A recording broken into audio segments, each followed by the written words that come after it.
And front weaving stripes pattern all over the sari వస్తుంది. And బార్డర్లో మీకు checks weaving both silver and gold zari, peacock వచ్చి silver zari weaving and floral ప్యాటర్న్లో వస్తుంది gold zari. And దాన్ని highlight చేసేట్లా సిల్వర్ జరీ వీవింగ్ ఇచ్చింది. అండ్ ఇది ఓల్డెస్ట్ ట్రెండ్, ఇప్పుడు వచ్చి ఓల్డ్ వచ్చి న్యూ ట్రెండ్ అవుతా ఉందండి. ఇది ఓల్డ్ కంచి సారీస్ని ఇన్స్పైర్ చేసి వచ్చిన కలెక్షన్స్ అండి.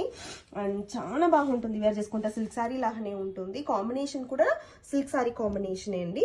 అండ్ చిట్ పళ్ళుతో వస్తుంది. అండ్ బార్డర్ బ్లౌజ్ కూడా మీకు బుట్టీస్ ఓవెన్ బ్లౌజ్ వస్తుంది. చూడండి, బుట్టీస్ ఓవెన్ బ్లౌజ్ చాలా బాగుంటుంది వేర్ చేసుకుంటా, సిల్క్ సారీ లాగానే ఉంటుందండి. అండ్ మనం చెప్తాదా తెలుసు, ఇది like semi art silk budget range saris ఎట్లా అంట. అండ్ చూడండి ఓవరాల్ వ్యూ.